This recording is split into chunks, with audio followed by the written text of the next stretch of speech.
want to make sure that what I am good at in this world can be used for somebody's stress relief. I think country music has always reflected the views and the desires of working Americans. For the last 20 years, I've been inventing instruments, close to 100 instruments, some of which work a lot better than others.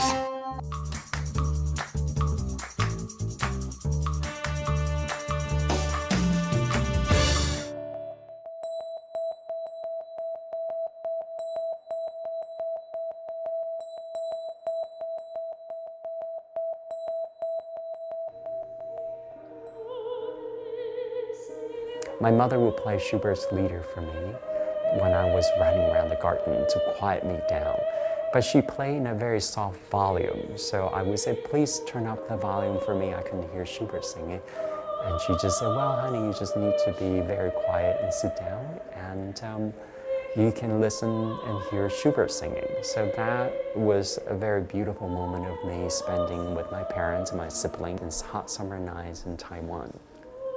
So when I was taking care of her when she was ill, I played the same Schubert's Lieder for her for the next 3 weeks we were in the hospital together. And that was the idea, using Schubert's song as a gift between strangers instead of between people we know.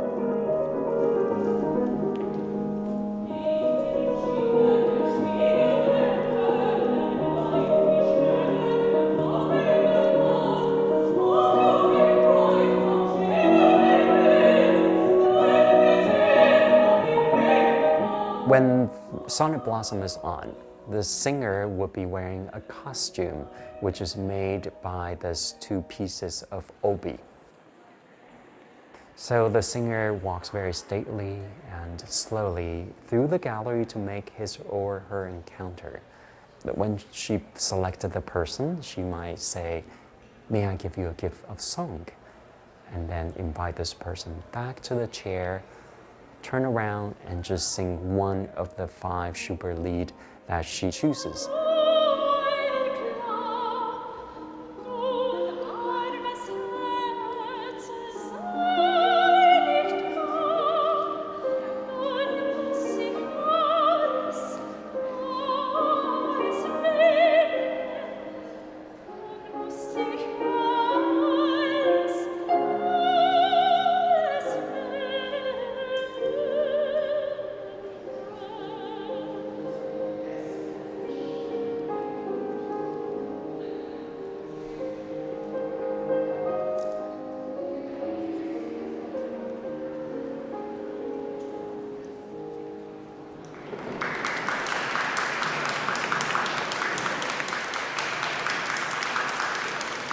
Before the show opens, I will come back for 2 or 3 days to work with the selected singers for this project. And although I'm the originator of the idea, but I don't have the talent to carry it out.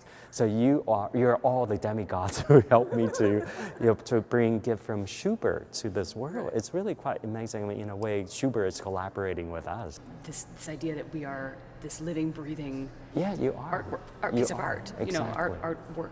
Like literally, so it's a new mentality for me. Yes, yeah. Most of the people thought that you're mic'd or it's lip syncing or something. No, you're not. You're just doing it live, and it's an incredible gift for most of us, really.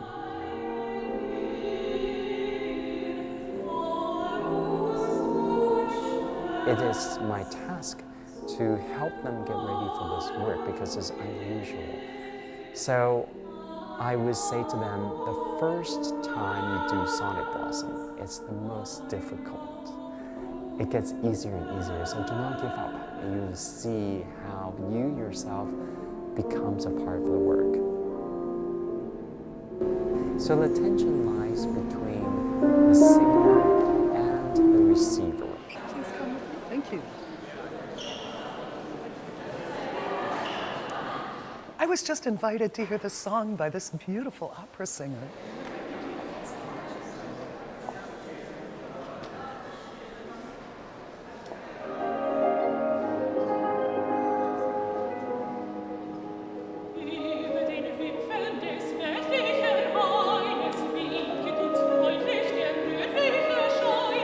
Und den Zweiten des süßlichen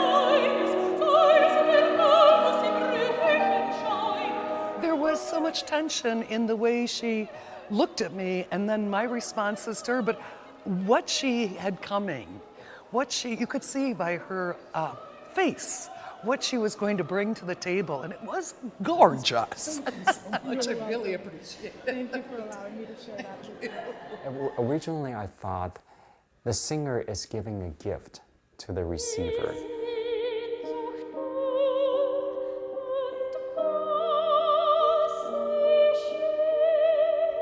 However, very quickly I realized the gift is returning back to the singer at that very moment when she or he sang the song.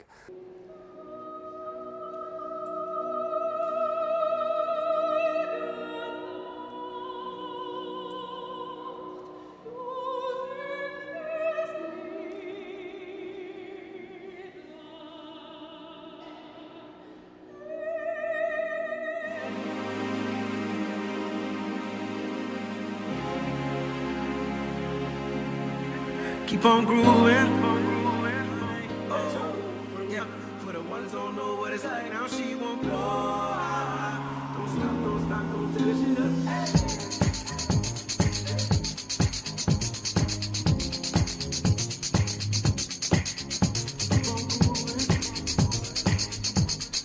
My name is Matt Vorsmer, otherwise known as E-Cushionist, a hybrid live drum jockey. I went to school for music at the New School for Jazz and Contemporary Music. Well, jazz is like the foundation for me. It's also such a rich American music cultural heritage. It was one of my first musical loves. My dad put me onto jazz when I was a young man, and it's just taught me so much about life. I had really fantastic mentors growing up, and they mean a lot to me, and they taught me a lot. Pretty much everything I know about being a professional. Guess what I'm known for in New York City, and then the rest of the world found out, was these pop-up parties that I was doing in the subway.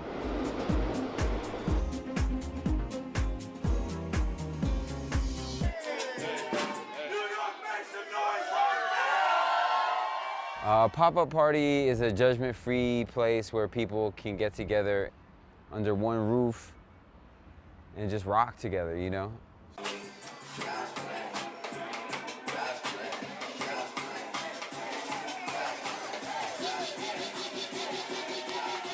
Generally, how I play at the pop-up parties is just a reflection of my music taste. It's open format, whatever I feel like needs to move the people. So I try and be prepared. Different BPMs require different feelings. I like to play, you know, tropical feels, feel-good house, Jersey club, future vibes, throwback classic, everything in between.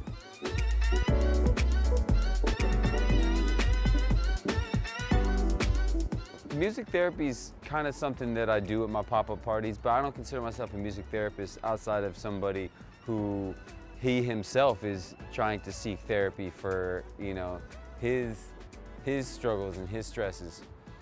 I find myself in the same place with everybody else. I just want to connect.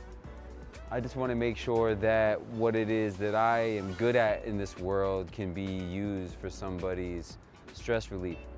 And in that sense, there's musical therapy that goes on. But what I will say for somebody who's trying to achieve their dream is find your people, you know?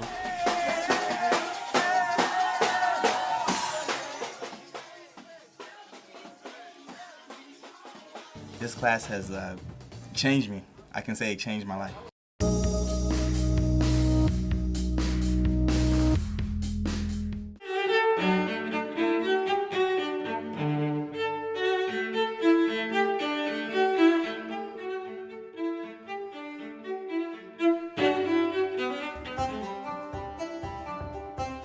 The original Earth Harp, in a way, was almost an environmental piece. First time I created it, I set it up on one side of a canyon, put the chambers, and ran the strings to the other side. The idea was, let's turn the earth into an instrument. Oh, the Earth Harp's gonna travel with here. I've strung it to the top of skyscrapers, Grand Theater in Shanghai. I think it's really emotional for people. I mean, it's a string sound, but it's also just encompassing. People love it. It's almost like having a string section at your fingertips. It's very symphonic sounding, but there are more high-end harmonics in it, I find. So it's different than a violin or a cello. It's got a unique quality to it.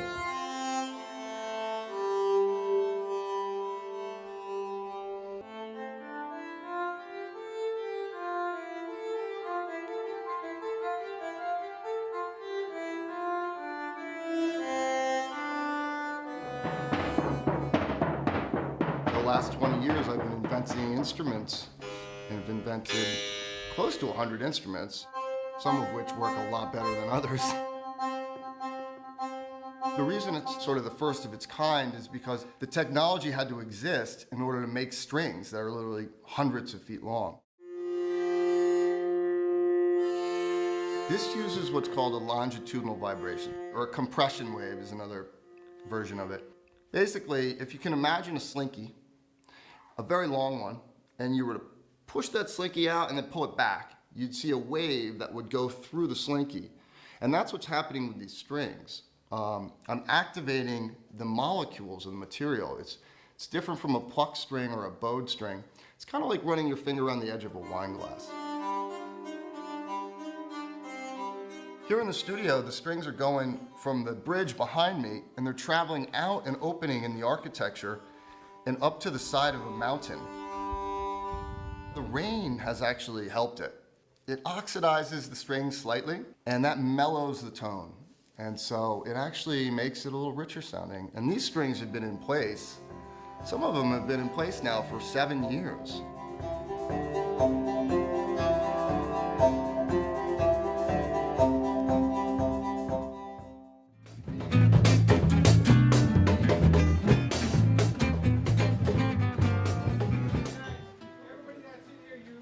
Art is the most powerful thing that I know of to combat the negative effects of life in one of these penitentiaries. If I didn't have a way to have an outlet, I would feel tense and bitter and clogged up. Here with this program, I'm at ease. I'm relaxed. I'm of value to this planet. You know, I'm able to give more than what I've been taking.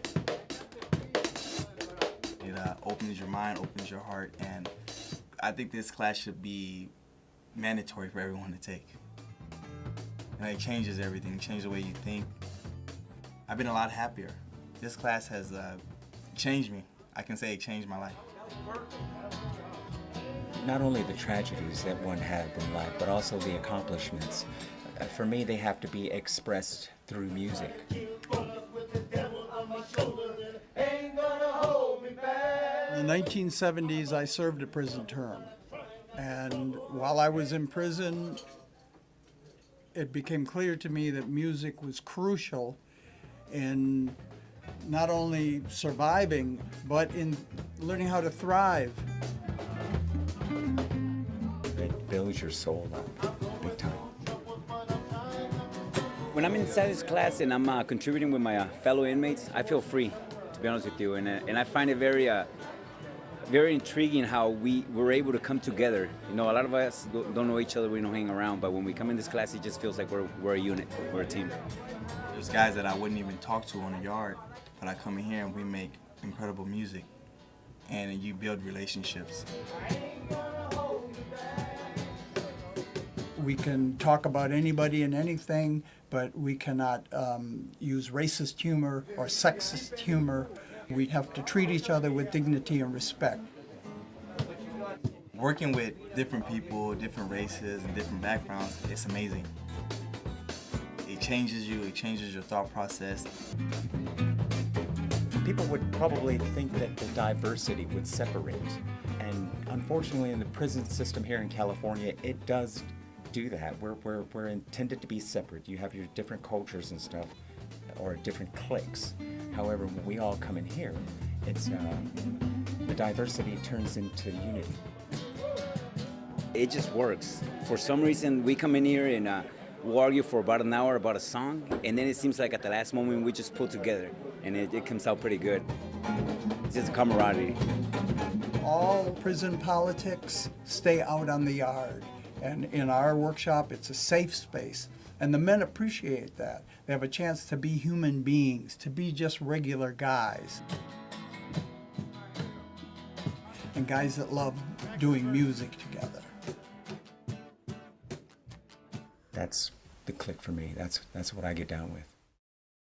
My mother-in-law is an incredible, like, world-class Persian cook. So when she comes to visit us, she comes in always with a cooler full of food that she's made for us.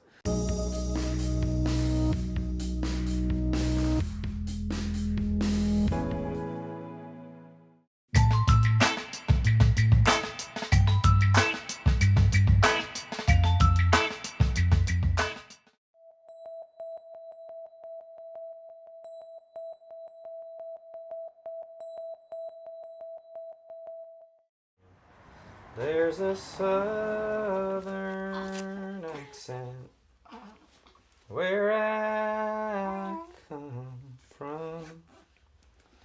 The young ones call it country. The old Yankees call it done. There you go, dude. That's good. Yeah. Howdy doozy, my name is Corey Baum, and I am the songwriter, singer, and frontman for the band Croy and the Boys. Okay, cool. That's good. All right, love y'all. I love you. Bye, Johnny. Say bye, Baba. The music that I'm making right now, I'm just trying to talk about what I think are some of the most pressing issues for working people in America today. So that's downtown Austin, Texas in front of us, which has gone through a lot of changes since I've been living on the east side. Almost unrecognizable. But so this is what I'm talking about, like the Arnold, whatever the hell this is. Who knows, like yuppies sitting on a patio. It's insane.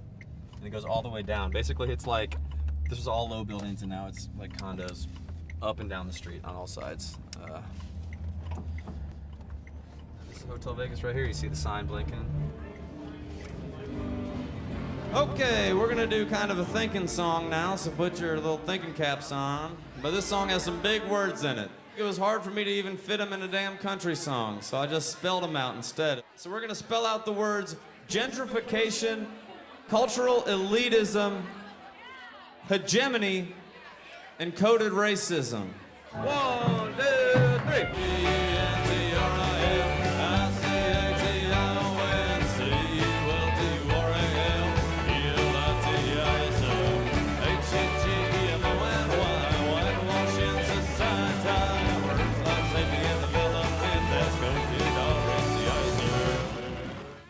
Even when I'm dealing with serious concepts, I try to have some humor about it, and it's danceable. So I want people to enjoy themselves while they listen to it, and I want to restore dignity to working people. I think that a lot of people work really hard and then don't have a lot to show for it, and they've kind of been made to feel that that's their fault. And I try to draw stories and show examples of ways in which it's not their fault, that they're being taken advantage of, and that they deserve what they think they deserve, which is just a healthy, kind of middle-class American life. Used to be you didn't need a lot to enjoy life. Just load up the family into the car and head out to see the sights. But second jobs and part-time gigs means no vacation days. Can't get enough hours for benefits or to qualify for a raise. Oh, it seems like you can't just be poor anymore. You know, I come from the Midwest originally, and I come from a working class background, and I am recently retired to become a stay-at-home dad. My wife just went back to work, and I love it so far. I think it's really great. I'm really enjoying spending all this time with my son. I'm also actually finding that I already have more time to write now, because when he goes down for a nap, I can pick up the guitar and work on that. So I was worried about how I was going to balance the two, and I'm already finding that there's a really great balance there. So yeah, it's really nice.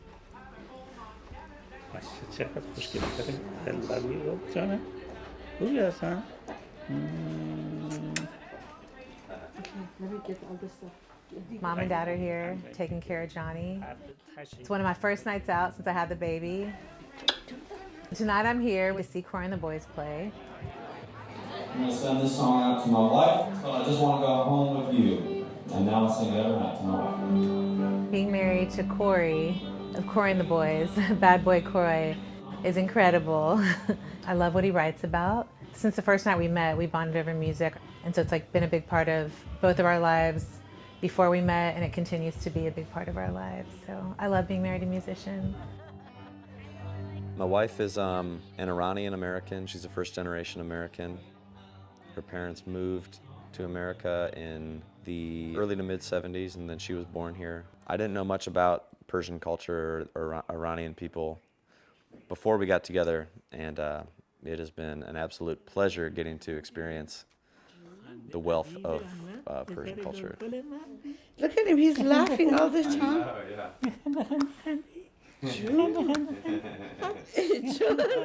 My mother-in-law is an incredible, like, world-class Persian cook. So when she comes to visit us, she comes in always with a cooler full of food that she's made for us. I brought rice and green beans and meat. It's the best. Yes, I'm really lucky. Lubia polo. Oh, okay. Green beans rice. You've had it before. Best cook in America and Iran, probably. It's been a cool experience becoming a father, because I think my goals and aspirations as a musician and as an artist have never really centered that much around money. There's never been a time limit on it. It's like, yeah, hopefully someday this works out. And so then basically the moment that my son was born, that all became a lot more like, oh, this has to become a sustainable thing for me, or it has to become just a hobby that I really like. Like if we get fairly soon. You know, if we work on this more, it should be more like not just me leading it with you playing piano, but like you lead them sometimes.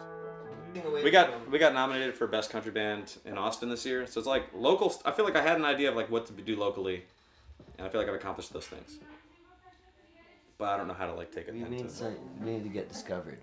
So I just had a kids, make it or break it right now. It's got to happen this year. I'm out the game. I think country music has always reflected the views and the desires of working Americans. You know, we go into country dance halls around Texas and we go into working class places and people respond to what we're saying. I don't think I'm doing anything new with country music by expressing more leftist ideas. I'm just doing something that hasn't been done in a while in country music. Okay, let's do Your Friends Not Mine real quick. This is a more class conscious one. All right. 1, 2, 1, 2, 3, 4. A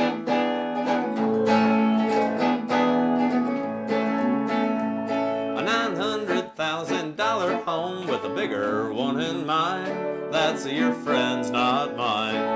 4-car garage with 4 new cars, and I bet you can guess what kind. BMW, that's your friends, not mine. Your friends, not mine. Well, my friends all drive things that were built before they were born. Some of them rent out closets, and some of them sleep on floors.